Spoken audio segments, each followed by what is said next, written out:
ज्ञानस्य ज्ञानाञ्जनशलाकया चक्षुरुन्मीलितं येन तस्मै श्रीगुरवे नमः। श्रीचैतन्यमनोभीष्टं स्थापितं येन भूतले स्वयं रूपः कदा मह्यं ददाति स्वपदाधिकं। वन्देऽहं श्रीगुरोः श्रीयुतापदकमलं श्रीगुरोन् वैष्णवांश्च श्रीरूपं साग्रजातं सवर्णरघुनाथान्वितं तं सजीवं साद्वैतं सावधूतं परिजनसहितं कृष्णचैतन्यदेवं श्रीराधा कृष्णपादान् सहगणललिता श्रीविशाखान्वितांश्च। हे कृष्णा करुणा सिन्धो दीनबन्धो जगत्पते गोपेश गोपिकान्त राधाकान्त नमोस्तुते।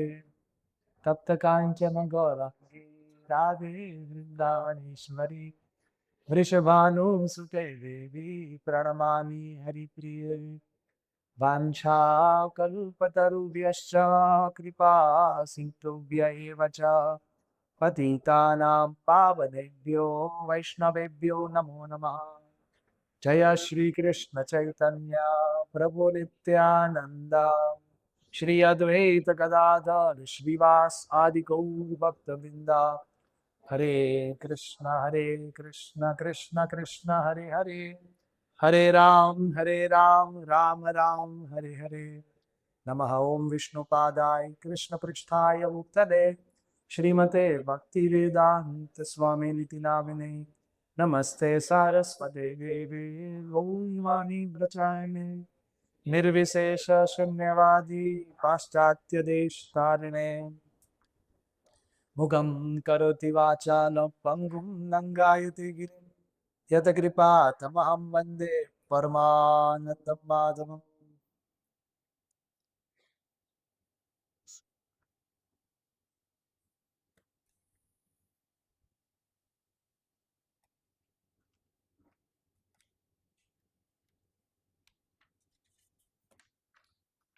आप सबका हार्दिक स्वागत। आज हम चर्चा करेंगे मंत्र 2 पार्ट 2। मंत्र 2 क्या है? अंधः प्रविशन्ति ये असंभूते उपासते ततो धूय इवते तमो यौ संभूत्यामृतः। कि जो असंभूति की उपासना करेगा वो अंधकार में प्रवेश करेगा। यानी अंधकार मतलब भौतिक जगत, जन्म मृत्यु का चक्र, उसी में रहेगा। और जो संभूति है लेकिन उसका अर्थ अपनी मनमाने ढंग से करता है। असंभूति मतलब अशाश्वत, संभूति मतलब शाश्वत। तो यहाँ पे असंभूति का अर्थ बताया कि जो देवी देवताओं की उपासना, क्योंकि उपासना में दो, एक देवी देवता है एक भगवान है। तो भगवान शाश्वत है, देवी देवता अशाश्वत है। तो जो देवी देवता को ही परम मानते हुए जो उपासना करते हैं तो फिर वो उनके लोक में जाएंगे ज्यादा से ज्यादा। या तो वो कुछ भी करके ऊपर नीचे आते रहेंगे, 84 लाख योनि उनमें रहेंगे, तो उनका भौतिक अस्तित्व जब का चक्र चालू रहा।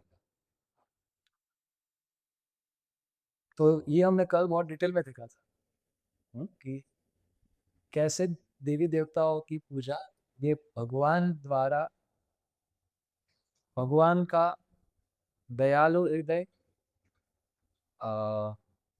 निर्मत्सर हृदय, बिना इच्छा के और निस्वार्थ प्रेम जो हमें करते हैं उसके लिए उन्होंने हम, क्योंकि हम उनका डायरेक्ट भजन नहीं कर सकते तो उन्होंने कुछ इंटरमीडिएटरी रखा, सो दैट कि वो हम इंटरमीडिएटरी के माध्यम से हम उन तक पहुंच सके। तो उसमें हमने एग्जाम्पल्स देखी थे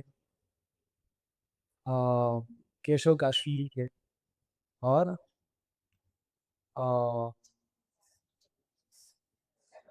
चंडीदास का। और एक चीज मेरे को करेक्ट करना है कि कल जो मैंने वल्लभ आचार्य जी का एग्जाम्पल दिया था तो उनकी जगह पे वो नरसिंह मेहता का एग्जाम्पल है। वल्लभ आचार्य जी बचपन से ही भगवान विष्णु के भक्त थे और उनका जन्म साउथ इंडियन ब्राह्मण फैमिली में हुआ था। तो वो एग्जाम्पल नरसिंह मेहता के लिए है कि उन्होंने शिव जी की उपासना की और फिर शिव जी की कृपा से उनको कृष्ण भक्ति मिली। और फिर हमने भगवत गीता के 4 श्लोक देखे थे 7.20 to 23 और हमने वो एक मेन जो हमारा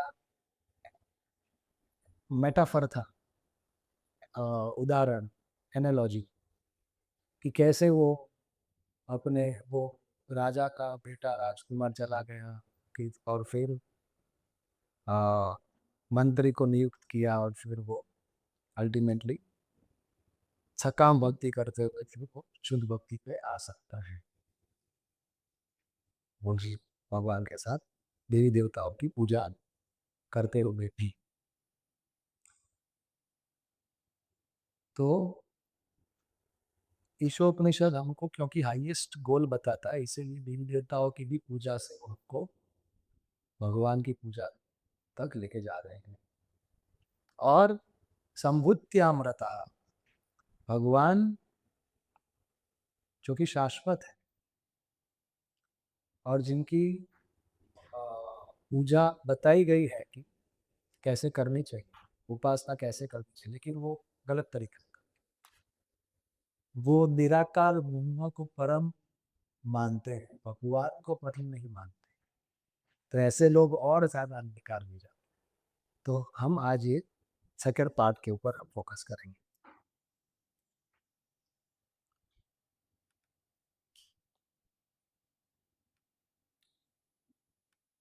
तो आज हमारा पूरा लेक्चर है मायावाद के खंडन के ऊपर, कि आखिर मायावाद क्या है और क्यों और कैसे हमारे आचार्यों ने इतना दृढ़ता से उसको खंडित किया है। तो निराकारवादी दो प्रकार के होते हैं, एक होते हैं ब्रह्मवादी और एक होते हैं मायावादी। ये हमने पहले चर्चा किया हुआ है 9.11 कि जो ब्रह्मवादी होते हैं इनके बारे में भगवत गीता 12.3 से 5 में भगवान कृष्ण बताते हैं कि वो भगवान के निराकार स्वरूप को परम सत्य मानते हैं। ब्रह्मेति परमात्मेति भगवान इति शब्द। तो उनको भगवान के रूप के बारे में पता नहीं होता और अभी तक उनको भगवान के भक्तों का संग नहीं मिला जो उनको भगवान के रूप के बारे में बता सके। और इसमें हम एग्जाम्पल देखते हैं सुखदेव गोस्वामी और चतुष कुमार का कि वो भी ब्रह्मवादी थे लेकिन उनको भक्तों का संग मिला, तो क्योंकि उन्होंने भगवान के रूप का अपराध नहीं किया, इसीलिए फिर वो जब भक्तों के माध्यम से उनको भगवान के रूप के बारे में मालूम पड़ता है तो फिर वो भगवान के रूप से आकर्षित होते हैं और फिर वो भक्त। तो इस श्लोक में ये जो so called understanding of the absolute, मतलब जो लोग ऐसा मानते हैं कि ये जो निराकार है ये भगवान से भी ऊपर है, तो ये गलत अंडरस्टैंडिंग है, ये शास्त्रों में नहीं बताया। शास्त्र में बताया है कि जो भगवान के शरीर से जो एफल्जेंस, जो प्रकाश निकलता है वो है ब्रह्मज्योति, वो है ब्रह्म।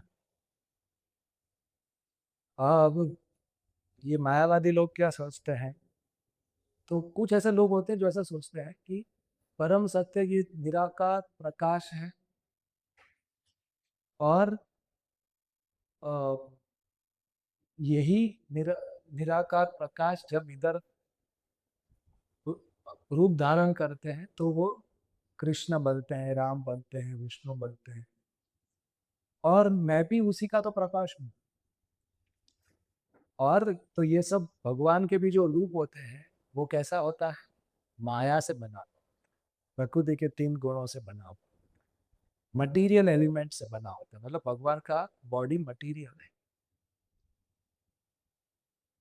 और इसीलिए हमको वही परम सत्य के ये अलग अलग रूप है। बाकी हमको फिर ये भगवान से परे हमें उस निराकार ब्रह्म में लीन होना है। तो ये गलत अंडरस्टैंडिंग, ऐसा कुछ है नहीं शास्त्रों में, लेकिन ये अपना निकालते हैं। तो इनका क्योंकि वाद माया है, ये भगवान के रूप को माया बोलते हैं, भगवान की लीलाओं को माया बोलते हैं, क्योंकि इनका आर्ग्यूमेंट ये है कि भगवान भी माया है, इसलिए इनको मायावादी, मायावादी कृष्ण अपराधी। तो भगवान भगवत गीता में ऐसे लोगों के बारे में क्या बताते हैं? अवजानन्ति मां मूढ़ा मानुषेन तनुमाश्रिता परम भावम अजानन्तो मम भूत महेश्वर, कि ये लोग मूर्ख हैं। क्यों?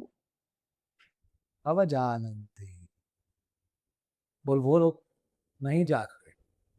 वो लोग ऐसा सोचते हैं कि मैं क्योंकि मनुष्य के रूप में आया हूं तो फिर मैं उन्हीं के जैसा हूँ, मेरा भी शरीर उनके जैसा है, मेरे ऊपर भी कर्म लागू होता है, प्रकृति के 3 गुण लागू होते हैं। लेकिन उनको क्या पता, परम भाव मेरा,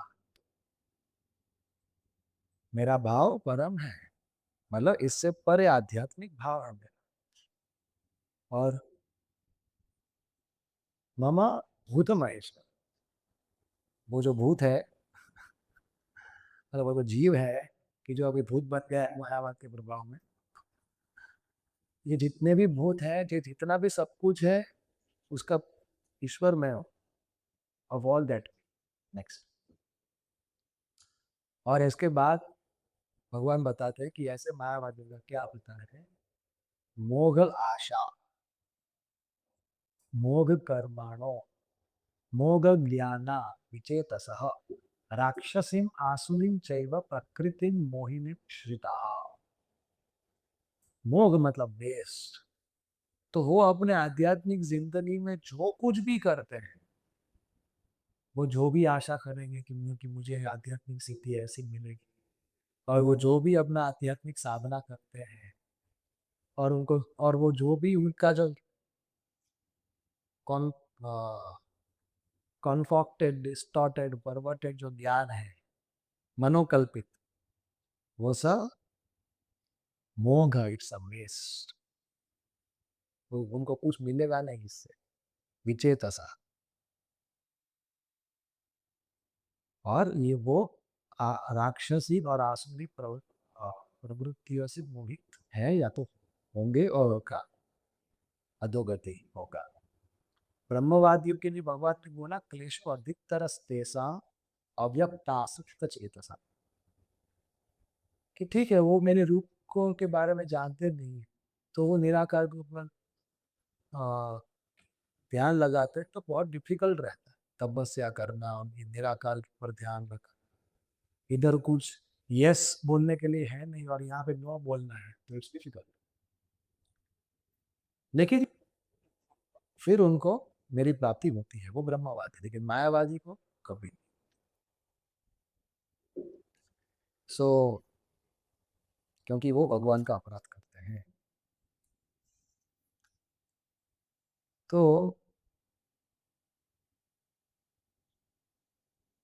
फोन थोड़े बड़े बड़े, ये निराकारवाद कहीं पे दिया है क्या शास्त्रों में? दिया है। कहाँ पे? उपनिषद। ये हमने पहले चर्चा किया हुआ है, राइट? कि कर्म कांड से ज्ञान का भी सी उपासना का ज्ञान। तो इस तरीके से there is gradual revelation, gradual progression in Vedic revelation. Vedas का जो सार है, जो मुख्य उपदेश है, उसमें ग्रेजुअली वो सीकर्स, साधक जो परम सत्य की खोज करे उसके सामने वो प्रकट करते हैं। तो सबसे पहले तो आपको मतलब वेद में धर्म अर्थ काम, और मोक्ष, लेकिन मोक्ष कम है, धर्म अर्थ काम है ज्यादा। मोक्ष आता है उपनिषद, जो भी वेद का ही भाग है। वेद में ज्यादातर शुरुआत में जो संहिता है उसमें क्या फोकस है, धर्म अर्थ काम के ऊपर फोकस है। कि ठीक है, अगर आपको अर्थ और काम चाहिए तो आप शास्त्रों के गाइडेंस में आप उसको परस्यू कीजिए, उसको ढूंढिए, उसको प्राप्त कीजिए। तो क्योंकि वो शास्त्रों के गाइडेंस में करते हैं, धर्म के मार्गदर्शन में करते हैं, तो उनका श्रद्धा शास्त्रों में और भगवान में धीरे धीरे बढ़ता है। अब उपनिषद क्या करते हैं, उपनिषद उनको भौतिक रूप, भौतिक कार्य, भौतिक रिश्तों से आध्यात्मिक रूप, आध्यात्मिक कार्य और आध्यात्मिक रिश्तों तक लेके जाते हैं। तो इसीलिए उपनिषद का कंक्लूजन पर्सनलिज्म है। उपनिषद का निष्कर्ष पर्सनल रियलिटी ही है कि भगवान एक व्यक्ति है और उनका आध्यात्मिक धाम है, हमको वहां पे जाना है, हमारा भी आकार है, उनका भी आकार है, रिश्ते हैं और एंजॉयमेंट है, प्रेम है, सब है। तो उस दौरान उपनिषद बीच में बोलते हैं कि ये क्या है, ये सब, इस संसार के भौतिक रूप, भौतिक रिश्ते, भौतिक काल, क्योंकि ये सब क्षणिक है, इसलिए ये माया है, ये छलावा है, ये भौतिक इच्छाएं ही तुम्हारे भौतिक दुख का कारण है। तो ये निराकारवादी लोग क्या करते हैं कि वो ट्रांजिशनरी टीचिंग को फाइनल टीचिंग माना। उपनिषद के अंदर पर्सनलिस्टिक इंफॉर्मेशन भी है, जैसे कि अभी हम जो पढ़ रहे हैं, तो ईशोपनिषद में भी अंतिम 4 श्लोक में, बीच में भी बहुत सारी जगह पे भगवान व्यक्ति है, ऐसे श्लोकों के अंदर आया है। लेकिन उपनिषद का फोकस क्या रहता है कि इसको भौतिक रूप, भौतिक प्रलोभनों से डिटैच करो। फिर अब भौतिक रूप, भौतिक कार्यों, ये सब टेम्पररी है, ये सब इल्यूशन है, ये सब भ्रम है, ठीक है। तो इससे परे क्या कुछ है, अब उसको जानने के लिए जब हम पुराण पढ़ते हैं, और उसमें भी सात्विक पुराण और उसमें भी अमल पुराण, श्रीमद् भागवत, तब हमें उस निष्कर्ष पे पहुंचते हैं कि परम सत्य इज पर्सनल दिया। लेकिन ये निराकारवादी लोग ये उपनिषद की जो बीच का मतलब हमको भौतिक से आध्यात्मिक समझ तक लेके जाता है, तो अगर ये कर्म कांड को अगर हम नेगेटिव एक्सिस माने और वो हमको पॉजिटिव तक लेके जा रहा है, तो ज्ञान कांड इज उपनिषद आर 0 0, कि भाई ठीक है भाई, भौतिक में आपको भोग नहीं करना है, तो आध्यात्मिक, अब वो क्या है वो आगे आएगा। उसके लिए फिर हमें पुराण और श्रीमद् भागवतम तक जाते हैं। तो शास्त्रों में वर्णन है। तो अब ये लोग क्या करते हैं, मायावादी लोग, इन्होंने, क्योंकि उन्होंने पहले से ही अपना सत्य बना लिया कि भाई परम सत्य निराकार है, तो लेकिन शास्त्रों में ज्यादातर वर्णन ऐसा है कि परम सत्य का आकार है। तो फिर तुरंत सवाल उठेगा, तो ये सब का क्या, ज्यादातर शास्त्र भगवान के नाम रूप गुण लीला के बारे में बताते हैं, तो मायावादी लोगों ने ये अपने से निकाला है ये, कि व्यवहारिक और पारमार्थिक, मतलब कि शास्त्र में भी 2 प्रकार की चीजें बताई है। कि जो ज्यादातर बताया है वो व्यवहारिक है।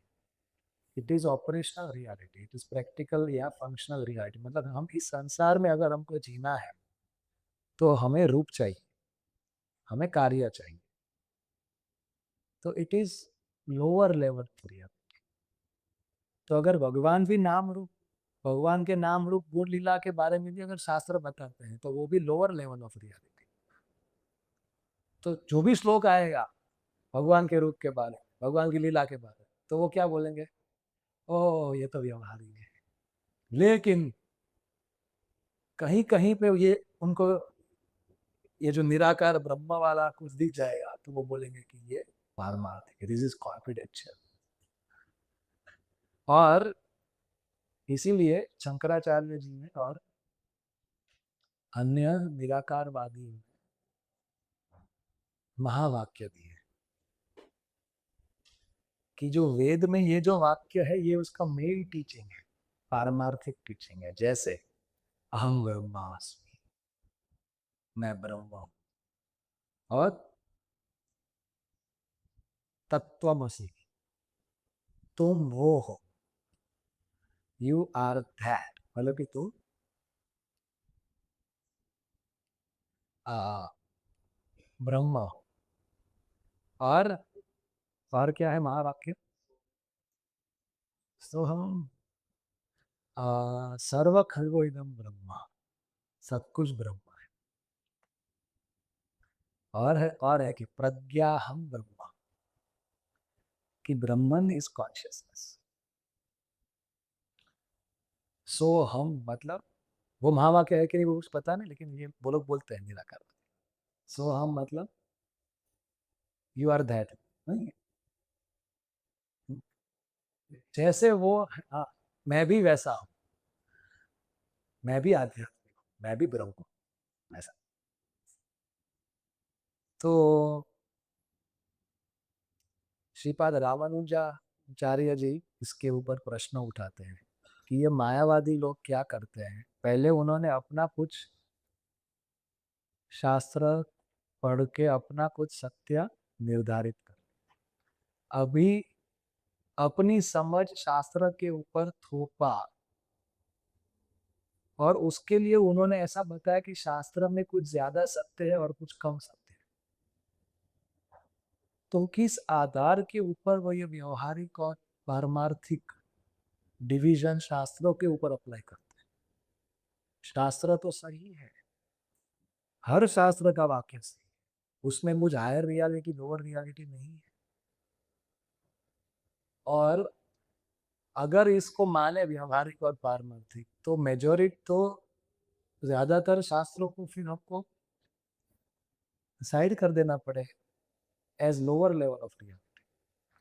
तो इसीलिए ये मायावादी एक ऐसा फ्रेमवर्क बनाते हैं कि अगर कोई वैष्णव या जो सचमुच जो शास्त्रों को जानता है ओवरऑल होलिस्टिक वे में, अगर वो कुछ प्रेजेंट भी करता है आर्ग्यूमेंट, तो वो क्या बोलेंगे, ये तो व्यवहारिक है। मैं आपको महावाक्य बताता हूँ।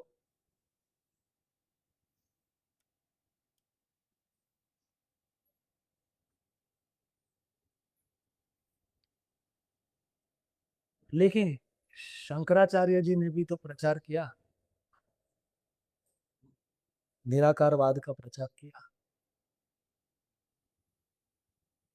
और शंकराचार्य जी शिव जी के अवतार माने गए हैं शास्त्रों में। तो फिर उन्होंने क्यों ऐसा प्रचार किया कि निराकार ब्रह्म ही परम सत्य है। तो इसको समझने के लिए हमें भगवान का हिस्टोरिकल प्लान समझना, भगवान का एक ऐतिहासिक प्लान है कि जो भगवान बुद्ध से लेके चैतन्य महाप्रभु तक चला है वो क्या है, कि कैसे मास धार्मिक साइकोलॉजी को ग्रेजुअली एलिवेट किया जाए। तो भारत में 5000 साल पहले वेद व्यास जी ने शास्त्रों की रचना की, और उसमें भी ज्यादातर वेद व्यास जी ने धर्म अर्थ काम मोक्ष के ऊपर भार दिया। तो जैसे जैसे वक्त बीता, तो वैसे वैसे लोग धर्म अर्थ काम के ऊपर उनका फोकस बढ़ता गया, और फिर वो अर्थ और काम के लिए वो धर्म को एब्यूज मिसयूज करने लगे, कि उनको जो भी चाहिए था ब्राह्मणों को, तो वो शास्त्रों में से निकाल के वो अपना अंत और काम संतोष करते थे। और उसमें क्या हुआ कि जो लोगों को मांस खाना था, तो उन्होंने भी शास्त्रों में से ऐसे सेक्शंस निकाले कि देखो, शास्त्र में भी बताया है कि आप मांस खा सकते हो, लेकिन ये आपको विधि करना। तो शास्त्रों के नाम के ऊपर पशु हिंसा शुरू हो गई, और बहुत ज्यादा फैल गई भारत।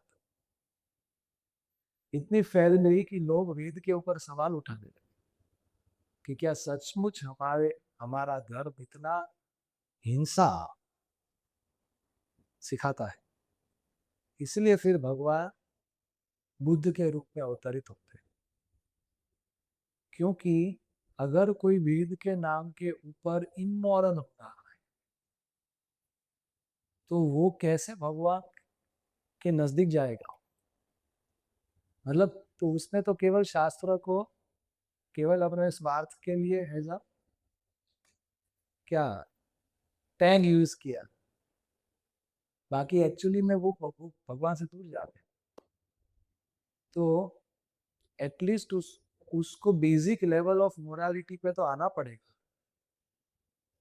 तो इसीलिए फिर भगवान बुद्ध अवतरित होते हैं, और वो बताते हैं कि आप सब क्यों पशु हिंसा कर रहे हो। तो फिर ब्राह्मण लोगों ने बताया कि वेद के अंदर बताया है।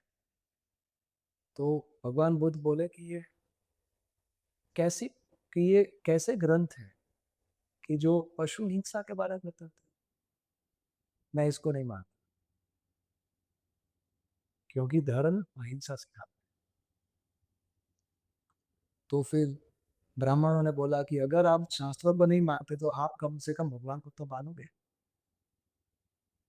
तब भगवान बुद्ध ने बोला कि भगवान को जानना बहुत मुश्किल है, पहले आप इंसान तो बनो, फिर आप भगवान को जानो। तो इसीलिए आप पशु हिंसा मत करो। और भगवान बुद्ध ने भगवान के बारे में कुछ चर्चा नहीं किया। तो Buddhism is not atheistic, it is non theistic. Buddhism नास्तिकवाद भगवान बुद्ध ने जो फैलाया, वो नास्तिकवाद नहीं है। वो भगवान के बारे में कुछ नहीं बोले, लेकिन उनके बाद जो आए उनके फॉलोअर्स, उन्होंने फिर वेद को क्रिटिसाइज करते हुए किताबें लिखी। क्योंकि अगर किसी को भी अपना धर्म अपनी समझ को अगर लेजिटिमाइज करना है, प्रस्थापित करना है, तो वो अपने आर्ग्यूमेंट्स को किताब में लिख के उसको बांटते हैं कि हमारा भी लॉजिकल इंटेलेक्चुअल बेसिस है। और तब ब्राह्मण लोग लोअर कास्ट को एक्सप्लॉइट भी करते थे, क्योंकि वो ब्राह्मण थे। तो लोगों ने देखा कि ये बुद्धिज्म में कास्ट डिस्क्रिमिनेशन नहीं है, अहिंसा है, और इतने सारे ग्रंथ भी हैं, और बुद्ध भी भगवान ही है, तो उनका भी बहुत ज़्यादा प्रभाव था। इसलिए फिर ज़्यादातर भारतीय लोग बुद्धिज्म में कन्वर्ट हुए। तो एक्चुअली में ये एक टेम्पररी प्रोग्राम होना था कि लोगों को एक बेसिक लेवल ऑफ मोरालिटी पे लाया जाए, ताकि वो फिर से धर्म को स्वीकार कर सके। लेकिन फिर बुद्ध के बाद जो बुद्ध के फॉलोअर्स आए, उन्होंने इतने इतने स्ट्रांगली वेदास को क्रिटिसाइज करते हुए किताबें लिखी कि फिर वो एक होलसम प्रोग्राम हो गया अगेंस्ट द वेदास। इसीलिए फिर भगवान ने भगवान कृष्ण ने भगवान शिव जी को बोला कि आप नीचे जाइए और हम लोगों को फिर से वैदिक फोल्ड में लाइए, फिर से उनको वेद मानने के लिए प्रेरित करके आइए। और ये श्लोक आता है पद्म पुराण में कि जिसमें शिव जी बताते हैं पार्वती देवी को, मयैव कल्पिता देवी कलो ब्राह्मण मूर्तिना मायावाद असत्शास्त्रम प्रछन्नम बौद्ध उच्यते। कि हे देवी, कि मैं ब्राह्मण का रूप लूंगा और मैं कल्पित मायावाद की जो कि मैं कल्पित मायावाद का प्रचार करूंगा, कि जो असत शास्त्र है, कि जो सही फिलॉसफी नहीं है, और प्रच्छन्नम बौद्धम उच्यते, ये मायावाद इज अ कवर्ड बुद्धिज्म। कैसे, मैं समझाता हूँ। तो इसीलिए शिव जी शंकराचार्य बन के, शंकर बन के अवतरित होते हैं। जब वो आते तो देखते हैं कि बुद्धिज्म पूरे भारत में फैला है, और वैसे भी बहुत डिफिकल्ट होता कि शास्त्रों का जो मूल संदेश है, पर्सनल भगवान कृष्ण को प्रेममयी भक्ति करना, वो लोग स्वीकार नहीं कर पाते। तो एटलीस्ट लोग क्या स्वीकार करते थे कि जो बुद्ध भगवान सिखा के गए कि शून्यवाद, अंत में सब कुछ शून्य है, परम सत्य शून्य है, अंत में सब कुछ जीरो ही हो जाएगा। तो शंकराचार्य जी ने प्रचार किया कि देखो वेद सही है। वो तो पहले वेद का मिसयूज होता था, बाकी ये जो भगवान बुद्ध का जो शून्य है, वही वेद के अंदर ब्रह्म होता है। और ये दोनों अगर हम फिलोसॉफिकली देखें तो वो इंटेलेक्चुअल क्लोन्स है, शून्य और निराकार। तो ये दोनों ऑलमोस्ट सिमिलर है। तो ये इन्होंने उपनिषद से ये जो निराकारवाद का जो टीचिंग है कि जो ट्रांजिशनल है, उसको फाइनल बताया, ताकि लोग, भारतीय लोग बुद्धिज्म से फिर से शास्त्र को मानने लगे और वो फिर से वैदिक सीमा के अंदर आ गए। और शंकराचार्य ने बहुत ही तगड़ा वैसा किया। आज जितना विज्ञान का प्रभाव है, उससे भी कहीं ज्यादा शंकराचार्य का प्रभाव था। और उन्होंने ये सब महावाक्य दिए और लोगों को इंटेलेक्चुअल्स के साथ डिबेट करके ये स्थापित किया कि बस निराकार ब्रह्म है। और शंकराचार्य जी के बाद नाउ अगेन भगवान का हिस्टोरिकल प्लान। फिर भगवान ने श्रीपाद रामानुजाचार्य जी को भेजा। जब वो आए तो उन्होंने देखा कि शंकराचार्य का बहुत प्रभाव है। तो शंकराचार्य जी का फिलोसफी अद्वैत। द्वैत मतलब दो, अद्वैत मतलब वो दो नहीं है, वो एक ही है। तो कौन? हम और परम, मतलब जीव और ब्रह्म, ये दोनों एक ही है, इसको अद्वैत बोलते हैं। सब शून्य है, इसको शून्यवाद बोलते हैं। तो क्योंकि इतना प्रभाव था शंकराचार्य जी का, आज भी है, तो तब कैसा हुआ? फिर भी श्रीपाद रामानुजाचार्य जी ने बहुत ही स्ट्रॉन्गली तो नहीं, लेकिन इंटेलिजेंटली प्रचार किया कि हाँ, सब कुछ, कि जीव और ब्रह्मा एक ही है, लेकिन कुछ अलग भी है। इसलिए उन्होंने विशिष्ट अद्वैत का प्रचार किया। उन्होंने बताया कि जैसे शरीर के अंदर आत्मा होती है, तो हालांकि वो अलग है लेकिन वो एक ही है, क्योंकि बिना आत्मा के शरीर हो नहीं सकता। तो उसी तरीके से भगवान आत्मा है और ये संसार, और इस संसार के अंदर हम सब जीव शरीर जैसे है। तो ये तो इसीलिए हमारा इस संसार का और हमारा ब्रह्मन के साथ जो रिश्ता है वो एक ही है, लेकिन वो थोड़ा अलग भी है। तो ये बहुत सिंपल वर्ड्स में है, लेकिन ये थोड़ा बहुत गहरा सिद्धांत है। तो उन्होंने विशिष्ट अद्वैत का सिद्धांत दिया रामानुजाचार्य। उनके बाद है मध्वाचार्य। मध्वाचार्य ने बोला क्या एक है, कुछ एक नहीं है, तीन तत्व है, जीव, जगत और जगदीश। जीव मतलब हम सब आत्मा, जगत मतलब ये भौतिक दुनिया, और जगदीश मतलब उन्होंने ब्रह्मन को जगदीश बोला, मध्वाचार्य जी। और उन्होंने बोला जीव जीव अलग है, इस संसार में हर व्यक्ति दूसरे व्यक्ति से अलग है। जीव और जगत अलग है, जगत और जगदीश अलग है। तो कहाँ पूछे एक है, सब कुछ अलग है। और उन्होंने सबसे ज्यादा स्ट्रांगली शंकराचार्य जी के अद्वैतवाद का खंडन किया मध्वाचार्य। तो उनके सिद्धांत को बोला जाता है द्वैतवाद। और फिर चैतन्य महाप्रभु ने तो शंकराचार्य जी का एक एक्सट्रीम है क्या, भगवान बुद्ध ने दिया शून्य, शंकराचार्य जी ने एक, रामानुजाचार्य जी ने विशिष्ट अद्वैत दिया। मतलब उन्होंने बैलेंस करने के लिए उनकी फिलोसफी सेंटर तक आ रही है। फिर आए मध्वाचार्य, मध्वाचार्य ने द्वैत दो।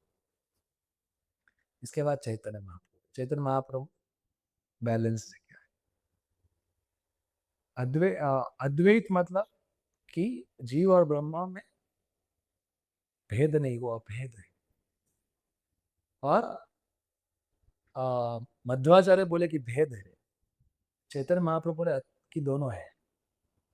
और वो कैसे है वो समझना, वो हम समझ सकते हैं लेकिन थोड़ा टाइम लगेगा, इसलिए तुरंत नहीं समझ सकते, इसलिए वो अचिंत्य है कि वो कैसे भेद भी और अभेद भी है।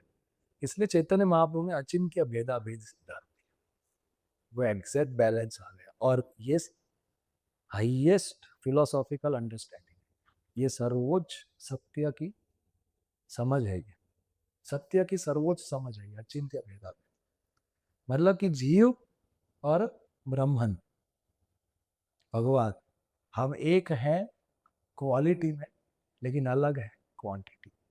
और चैतन्य महाप्रभु ने क्लियर किया जीवेर स्वरूप हो कृष्णेर नित्य दास, हमारा उनके साथ क्या रिश्ता है कि हम उनके दास हैं।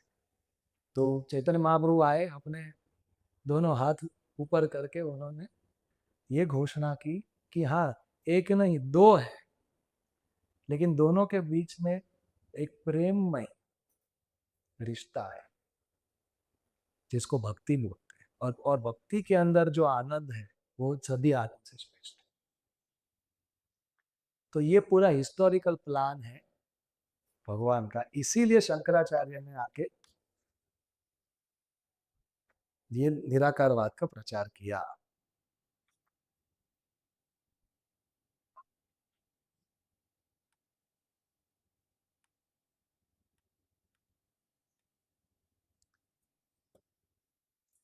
तो हमारे वैष्णव आचार्यों ने, रामानुजाचार्य, मध्वाचार्य और दल्ले विद्याभूषण, विश्वनाथ चक्रवर्ती ठाकुर, उन्होंने सदियों सदियों मीन्स जनरेशन आफ्टर जनरेशन उन्होंने मायावाद का बहुत ही स्ट्रॉन्गली, सिस्टमैटिकली, लॉजिकली खंडन किया है। तो हमारे आचार्यों के ये दो सवाल मायावादियों का के सिद्धांतों का कत्लेआम कर, these two questions are fatal to मायावाद। पहला, वो लोग बोलते हैं ब्रह्म सत्यम जगन मिथ्या, कि सबकी ब्रह्म सत्य है बाकी सब मिथ्या।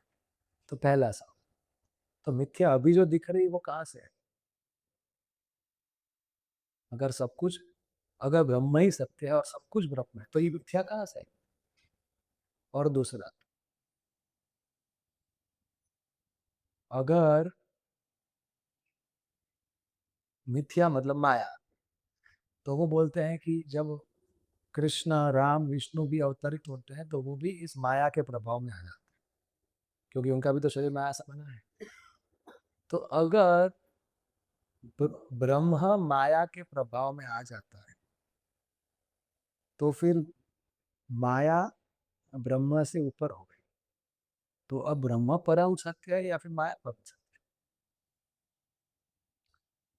तो मा, माया ब्रह्म मिथ्या का ओरिजिन, और माया कैसे ब्रह्म के ऊपर हावी हो सकती है, जैसे वो अभी हमारे ऊपर दिखा। तो इसका जवाब नहीं है उनके पास, इसका जवाब हमारे पास है, उनके पास नहीं। तो क्योंकि वो, तो इसका जवाब ये, देवी ही एषा गुणमयी मम माया दीक्षया मामेव ये प्रपद्यन्ते मायामेतां थे।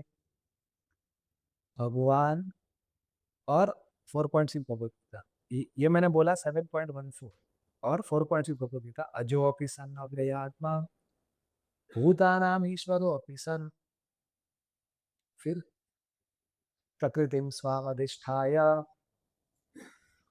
संभवामि आत्म मायया। भगवान बोले मैं अजन्म, अजो, अपि सन, अव्यय आत्मा, अव्यय, मेरा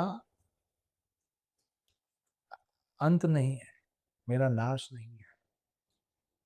अव्यय आत्मा, आत्मा मतलब शरीर, मेरा ये, मेरा जो शरीर है ये भी आध्यात्मिक है, भौतिक नहीं है, इसलिए इसका नाश नहीं है। और भूतानाम ईश्वर होते सन, ये जितने भी भूत हैं, जितने भी ये जीव है, उसका ईश्वर मैं हूं। और फिर भी मैं अपने शरीर से प्रकृतिम स्वा अधिष्ठाया संभवामि, मैं अपने आध्यात्मिक शरीर में अधिष्ठाया अवतरित होता हूँ, आत्मा माया, अपनी माया से। तो भगवान अपने आध्यात्मिक शरीर में ही होते हैं और अपनी दिव्य स्थिति में ही होते हैं। इसलिए भगवान भगवद गीता में बताते हैं कि जो मेरा शरण ग्रहण करते हैं वो भी माया से मुक्त हो जाते हैं। तो जिसकी शरण ग्रहण करने से कोई माया से मुक्त हो रहे, उसके ऊपर कैसे माया आ,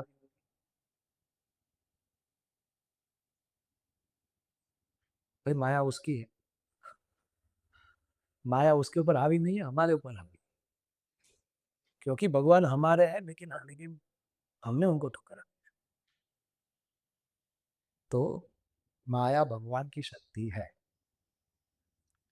और वो कभी भगवान के ऊपर हावी नहीं हो सकती, क्योंकि भगवान अपने सभी शक्तियों का स्रोत है। तो जो स्रोत होता है वो हमेशा, उससे जो भी निकला है वो उससे बड़ा ही है, और लेकिन क्वांटिटी में वो अनलिमिटेड है, हम लिमिटेड है। इसलिए हमारे ऊपर माया हावी हो सकती है अगर हम उनका साथ छोड़ो, अगर हम उनको भूलें तो हमारे ऊपर माया, और फिर से अगर हम उनका आश्रय लेते हैं, उनसे जुड़ते हैं, तो हम भी माया से मुक्त हो जाएंगे।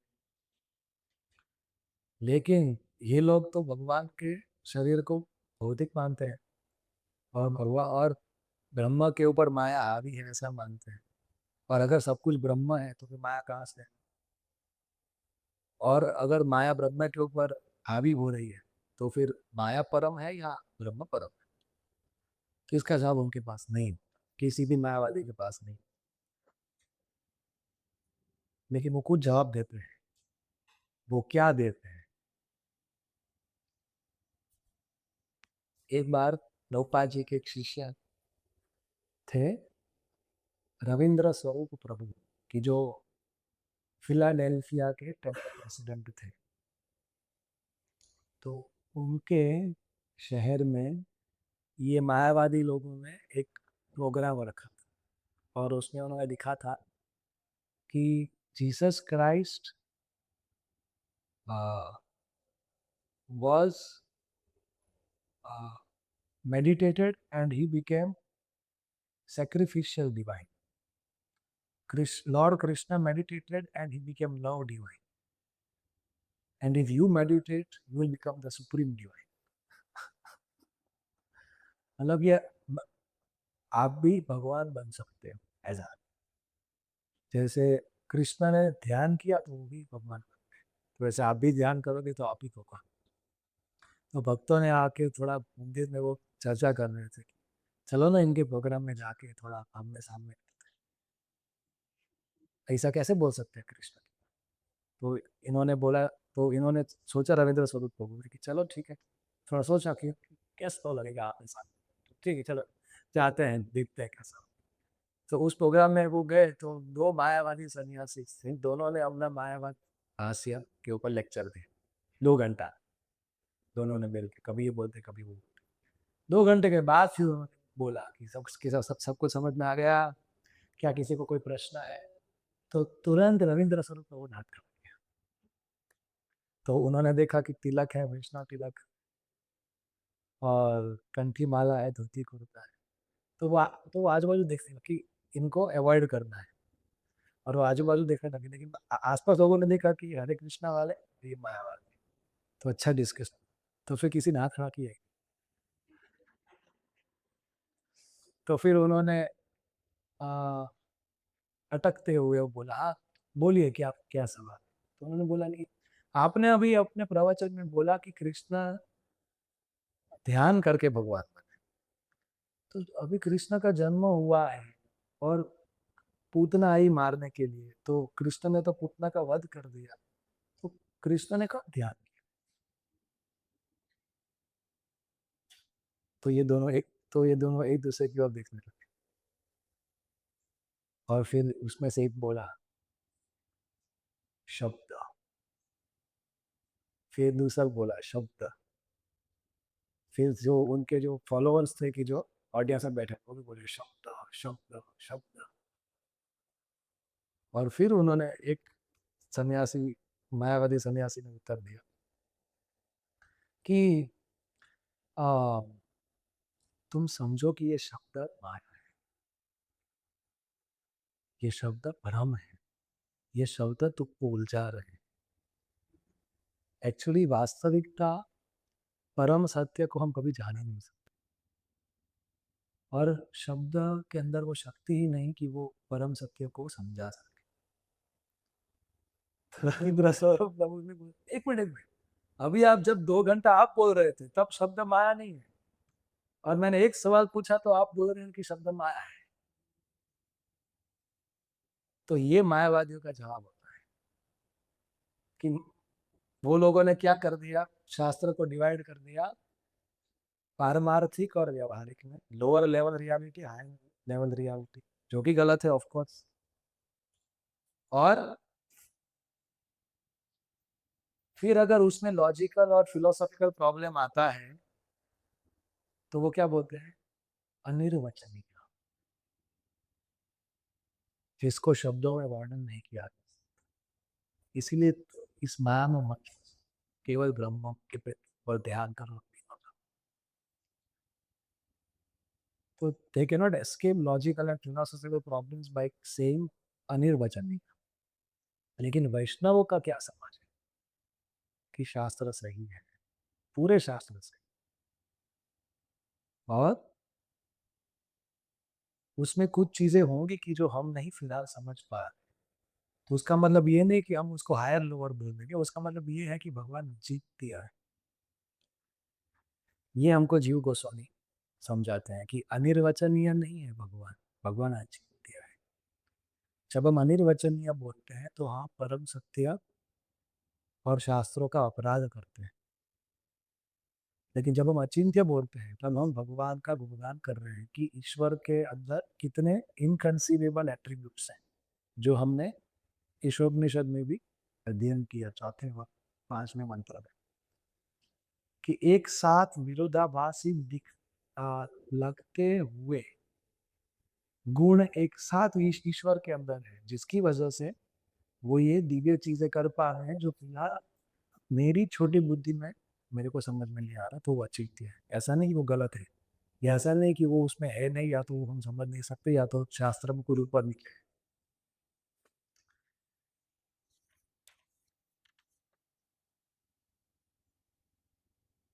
तो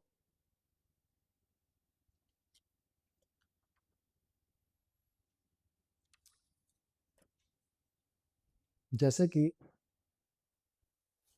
तो ऐसा विचार इनको क्यों आता है कि इनको सब जीरो करना है, इनको सब निराकार करना है? क्योंकि इनको आकार से बहुत दुख मिला है इन सबको, हमको भी मिला है।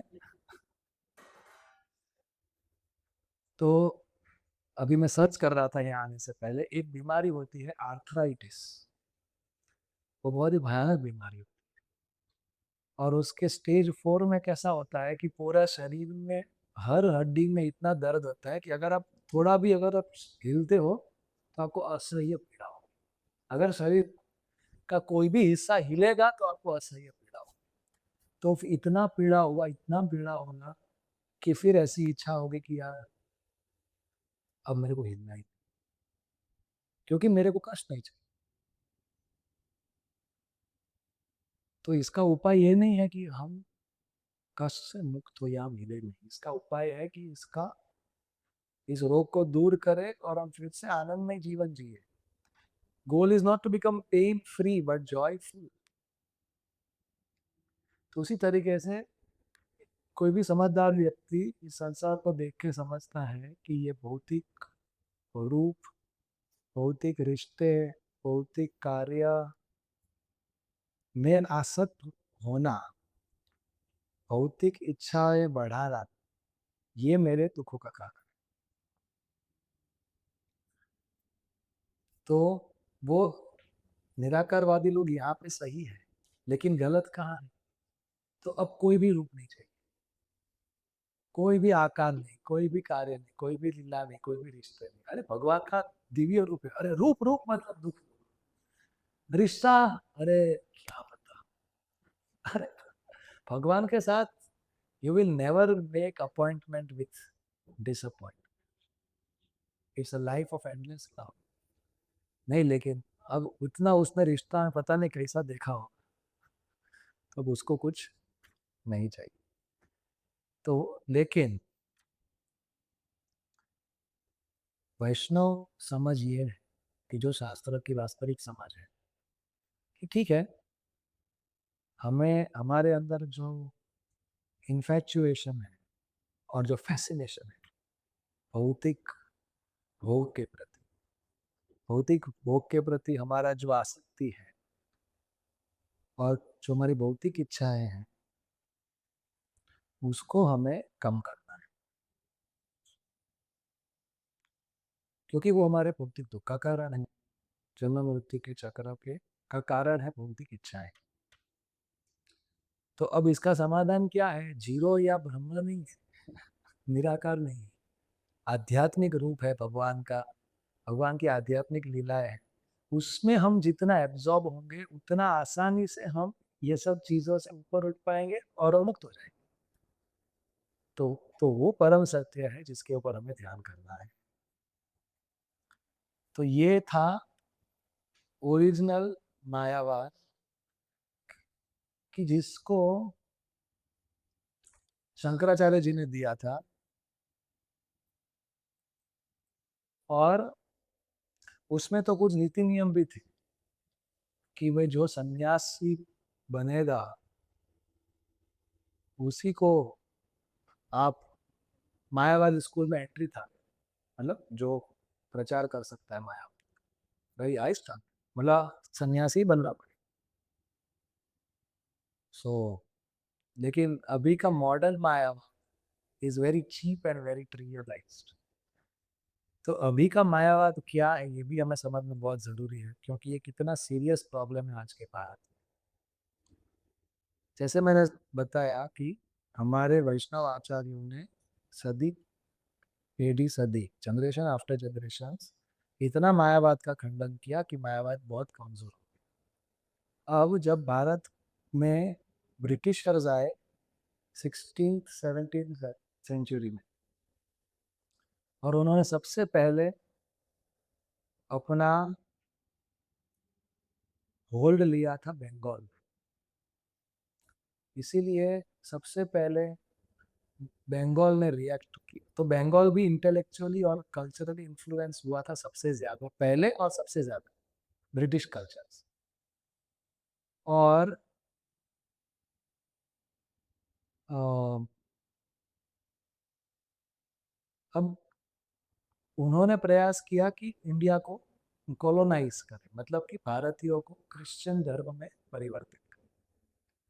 अब क्रिश्चियन धर्म में उतना फिलोसफी नहीं है, लेकिन इसलिए फिर वो समाज सेवा का मदद लेते हैं। तो उन्होंने हॉस्पिटल्स बनाए, गरीबों को खाना खिलाया, और फिर बोले, और फिर हिंदुओं के धर्म के ऊपर सवाल पूछा कि देखो आपके कितने भगवान हैं, आपके धर्म में कौन भगवान है? भगवान तो एक ही होता है। आप तो, आपके तो धर्म कंफ्यूजन। हमारा धर्म देखो, हमारे धर्म में एक ही भगवान। और फिर ये निराकारवाद में समाज सेवा कैसे घुसा कि अब बंगाली इंटेलेक्चुअल्स, जो बंगाल में जो हिंदू लोग थे, कि जो ब्राह्मण थे, जो, अब इसका जवाब तो देना है, हिंदुओं को क्रिश्चियनिटी में कन्वर्ट होने से बचाना है। तो फिर इन्होंने जवाब, तो इन्होंने सोचा कि हम भी अपने हिंदुओं को समाज सेवा करवाते हैं। केवल समाज सेवा करने के लिए ये थोड़ी अपना हिंदू धर्म छोड़ दें। तो इन्होंने बोला कि देखो, हर एक के अंदर ब्रह्म है, ये तो सही बात है। तो मंदिर में भी ब्रह्म है, और रास्ते पे भी तो ब्रह्म है, हर एक इंसान में ब्रह्म है। और फिर ये दो टैगलाइन आया, मानव सेवा ही माधव सेवा, और दरिद्र नारायण सेवा। कि मंदिर में जो नारायण है वो तो ऐश्वर्यवान है, लेकिन ये जो रास्ते पे जो नारायण है वो दरिद्र है। और इसीलिए इनका समाज सेवा करेंगे तो ये भी धर्म है, ये भी आध्यात्मिक है। समाज सेवा अच्छा है, लेकिन वो आध्यात्मिक नहीं है। वो हम कल देखेंगे पूरा समाज सेवा के ऊपर हम चर्चा करें। लेकिन समाज सेवा को आध्यात्मिक बताना और निराकारवाद का उपयोग करना उसमें, कि सबके अंदर भगवान है तो सब भगवान है। और यहाँ तक कि बताना कि अब मंदिर में जाने की क्या जरूरत है, भगवान थोड़ी केवल मंदिर में है, ये सभी भगवान। और वहां पे जाके माथे टेकने से भी ज्यादा महान है कि आप समाज सेवा करो, और ये सब दरिद्र भगवानों की आप सेवा करो। तो मायावाद के अंदर समाज सेवा घुसा। और तब बंगाल रेनेसांस भी साथ साथ हो रहा था। 1757 में प्लासी का युद्ध हुआ, तब से लेके 1940 तक, जब तक श्री नॉन कॉपरेशन मूवमेंट और उसके बाद इंडिपेंडेंस नहीं हुआ, इस पूरे पीरियड को बंगाल रेनेसांस और फिर इंडियन इंडिपेंडेंस मूवमेंट बोला जाता है। ये शुरू हुआ था बंगाल से। तो अब पूरे भारत को एक भी करना था ब्रिटिशरों के खिलाफ। तो उन्होंने देखा कि धर्म एक ऐसी वस्तु है कि जो सबसे ज्यादा शक्तिशाली है, और ये धर्म ही सबको अलग अलग भी रख रही है, लेकिन धर्म से ही अभी हम राष्ट्रवाद को फैला सकते हैं। इसीलिए फिर ये लोगों ने मायावाद के अंदर राष्ट्रवाद डाला। मतलब कि देखो, एक ही परम सत्य है कि जो निराकार है, और आप शिव जी को भजो, गणेश जी को भजो, विष्णु को भजो, मुझे भजो, तो वो एक ही है। बस ये वही परम सत्य के अलग अलग रूप है, इसलिए हम सब एक ही है। और ये हमारा धर्म है, और ये लोग बाहर से आए, हमें इनको हमारे धर्म के ऊपर ये जो अत्याचार कर रहे हैं, और ये जो हमारे देश को के ऊपर जो चढ़ के बैठे हैं, तो हमें इनको भगाना। तो राष्ट्रीय एकता के लिए इन्होंने फिर से मायावाद को लाके लोगों के अंदर घुसाया। और सबके हृदय में, हर एक जीव के हृदय में कृष्ण के प्रति ईर्ष्या है ही कि उसको शरणागत नहीं होना है। हालांकि जीव के लिए शरणागत होना उससे ज्यादा कीर्तिमान वस्तु नहीं हो सकता, क्योंकि जब जीव शरणागत होता है तो उसका भगवान के प्रति शाश्वत प्रेम पुनः जागृत होता है, जिससे शाश्वत आनंद का जीवन वो फिर से हमेशा के लिए जीता है। तो इसीलिए अभी का जो मायावाद है ये एक खिचड़ी है, जिसके अंदर उपनिषद में जो निराकारवाद है उसका अनाज है, क्रिश्चियनिटी की जो समाज सेवा है उसकी चीनी है, और भारतीय स्वतंत्रता आंदोलन का में जो राष्ट्रवाद का मसाला है, और उसमें जो हमारे जीवों के हृदय में जो कृष्ण के प्रति ईर्ष्या है वो ऊपर से डाल के मिला दिया। ये अभी का माया, और ये बहुत खतरनाक माया। हालांकि इसकी ये बहुत सस्ता माया।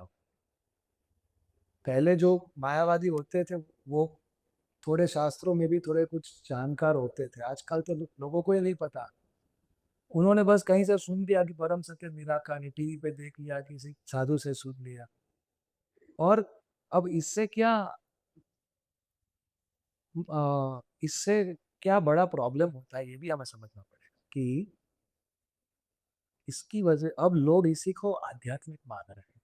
राष्ट्रवाद को और समाज सेवा को लोग आध्यात्मिक मानने लगते हैं जब इसको मायावाद फ्लेवर के साथ मिक्स किया जाता है, और इसकी वजह से लोग वास्तविक आध्यात्मिक सत्य से हमेशा के लिए वंचित रहते हैं। तो अब मायावाद के अंदर कोई सब्सटेंस है नहीं। मायावाद क्या बताता है कि एक निराकार ब्रह्म है, उसमें हमें लीन होना है। तो व्यक्ति उत्साह से मायावाद के रास्ते पे वो चल तो पड़ता है, लेकिन फिर उसको कुछ रस नहीं आता। क्यों? क्योंकि भगवान के चरण कमलों से वो उसका संपर्क है, और भगवान कृष्ण है ना रसराज, वो निराकार ब्रह्म पे किधर रस है। तो फिर इसकी वजह से क्या होता है कि क्योंकि उसको अपने आध्यात्मिक जीवन में कुछ मिला नहीं, तो पहले ये होता है कि वो अपना वास्तविक आध्यात्मिक आनंद से हमेशा वंचित रहता है, और दूसरा वो फिर से भौतिक जीवन में वापिस आता है और उसको भौतिक जीवन आध्यात्मिक जीवन से ज्यादा आकर्षण।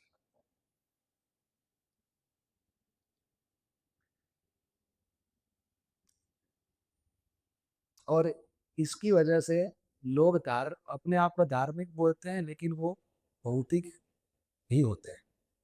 अब जो व्यक्ति आध्यात्मिक है वो कैसे भौतिक हो? लेकिन भारतीय लोग में ऐसी मान्यता है, मानसिकता है कि हम लोग भी तो आध्यात्मिक हैं, हम लोग भी तो धार्मिक हैं, लेकिन वो अपनी भौतिक आदतों को भी नहीं छोड़ पा रहे, क्योंकि उनके जीवन में कुछ आध्यात्मिक रस है नहीं, क्योंकि वो अंदर से तो ये मानते हैं कि परम सत्य निराकार। इसीलिए हम सब, इसलिए ये मानव समाज प्रभुपाद जी का बहुत ऋणी है।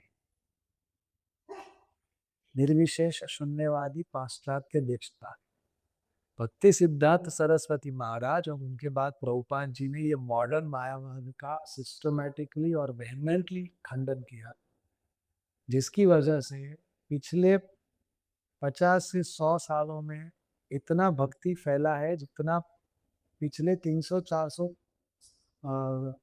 पिछले 300 400 सालों में भी नहीं फैला। इतने ज्यादा मंदिर बने, इतने ज्यादा भगवान के विग्रह की स्थापना हुई है, इतने ज्यादा वैष्णव भक्त बने हैं। तो ये भक्ति सिद्धार्थ सरस्वती महाराज और उनके बाद विशेषतः प्रभुपाद जी की, जिन्होंने पूरे विश्व में प्रचार किया, मायावाद का खंडन किया। निर्विशेषवादी मतलब अद्वैतवाद, शून्यवादी मतलब शून्यवाद, पाश्चात्य देश तावे ने, पाश्चात्य जगत, और जो पाश्चात्य जगत से प्रभावित थे वैसे देश जैसे कि भारत, तो जो वेस्टर्न वर्ल्ड है और जो वेस्टर्नाइज्ड वर्ल्ड है, इन सब को प्रभुपाद जी ने अपनी शिक्षाओं से लॉजिकल और सिस्टमेटिकली मॉडर्न मायावाद और ओरिजिनल मायावाद का इतना सिस्टमेटिकली खंडन किया कि अभी भक्ति का लहर फैल रहा है और इतने सारे लोग वैष्णव बन रहे हैं और भक्त बन रहे हैं। इसीलिए हमारे ऊपर बहुत बड़ा जिम्मेदारी है कि प्रभुपाद जी के अनुयायी होते हुए हमें भी सिस्टमेटिकली लविंगली जो भी मायावादी इन्फ्लुएंस में है ऐसे लोगों को हमें वैष्णविज्म में लाना है। इसके ऊपर और हम हमारे नेक्स्ट क्लास में हम चर्चा करेंगे। तो हमने आज के क्लास में क्या देखा कि ये निराकारवाद दो प्रकार का होता है, ब्रह्मवादी और मायावादी। तो ब्रह्मवादी, तो इस श्लोक में जो चर्चा हो रही है वो ब्रह्मवादी की नहीं हो रही, वो मायावादी की, जो निराकार ब्रह्म को भगवान से भी ऊपर मानते। तो ये शाश्वत की गलत उपासना है, इसलिए वो उनको ज्यादा अंधकार में लेके गए। और फिर हमने देखा कि भाई आखिर ये निराकारवाद है क्या, कहीं शास्त्र में है तो कहाँ पे है, उपनिषदों में है। लेकिन उपनिषद ट्रांजिटरी बॉडी है, जैसे कि कोई पिक्चर होता है। अब कोई पिक्चर में पहले 1.5 घंटे में विलन हीरो को मारता रहता है और इंटरवल के बाद फिर हीरो विलन को मारता है।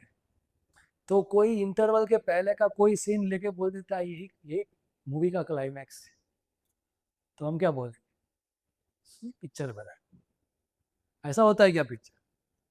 तो वैसे ही भगवान बुद्ध से लेके चैतन्य महाप्रभु तक का पूरा ऐतिहासिक प्लान है भगवान का। केवल कोई बुद्ध का या शंकर का लेके बता दे यही है तो वो गलत है। तो ये तो वो हमने पूरे प्लान को समझा कि कैसे शून्य से अद्वैत, से विशिष्ट अद्वैत, से द्वैत, से अचिंत्य भेदाभेद तक हम पहुंचे। और फिर मायावाद के को हम दो सवाल करते हैं तो उसका कत्लेआम हो जाता है। और लेकिन फिर भी वो क्या जवाब देते हैं, अनिर्वचनीय, जो कि बोगस जवाब है। There is no escape way to the logical and philosophical problems of Mayavad. और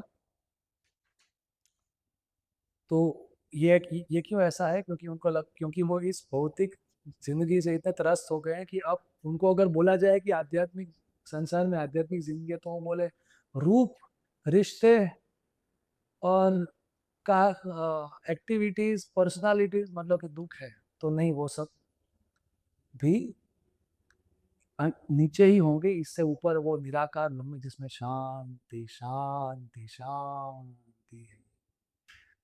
अरे लेकिन क्या मिलेगा उधर, कुछ नहीं मिलेगा। शांति शांति शांति से क्या मिलेगा? तो इसलिए फिर क्योंकि कुछ मिलता नहीं तो फिर वो आत्मा अपने वास्तविक आनंद से हमेशा वंचित रहती है और फिर उसको भौतिक जीवन ज्यादा आकर्षक लगता है। और इसकी वजह से, और फिर ये जो मॉडर्न डे मायावाद की ये जो हौज फौज खिचड़ी बनी है कि जो ग्रेन्स लिए हैं फ्रॉम उपनिषद्स की, जो मेन कंटेंट होता है खिचड़ी का, ग्रेन्स ऑफ इम्पर्सनलिज्म, और फिर चीनी क्रिश्चियनिटी की से समाज सेवा, और spice of nationalism from Indian independence movement, और हृदय के अंदर की ईर्ष्या। इससे ये जो मॉडर्न मायावाद खिचड़ी बनी है, इससे लोग राष्ट्रवाद और समाज सेवा को आध्यात्मिक मानते हैं। और ये इसकी वजह से वो वास्तविक जो भगवान कृष्ण या विष्णु या राम की जो व्यक्तिगत प्रेम में भक्ति है वो ना इसको समझ पाते हैं और वो इससे हमेशा वंचित ही रह जाते हैं। और इसीलिए भारतीय लोग आध्यात्मिक और भौतिक दोनों एक साथ हैं, क्योंकि वो वास्तविकता में आध्यात्मिक नहीं है। वो भगवान के चरणों से वो कनेक्टेड नहीं है, इसलिए उनको कब वो उच्च रस नहीं मिलता। लेकिन प्रभुपाद जी ने इस समाज के ऊपर सभी वैष्णव आचार्य और विशेषतः प्रभुपाद जी ने हमको इससे बचाते हुए हमको वास्तविक भक्ति प्रदान की है। श्रील प्रभुपाद की। ठीक है, समझ में आया? असंभुत क्या यौ संभुत्याम रताहा। ठीक है, तो अभी आपके पास 5 मिनट का ब्रेक है। इसके बाद फिर हम अगले मंत्र में जाएंगे।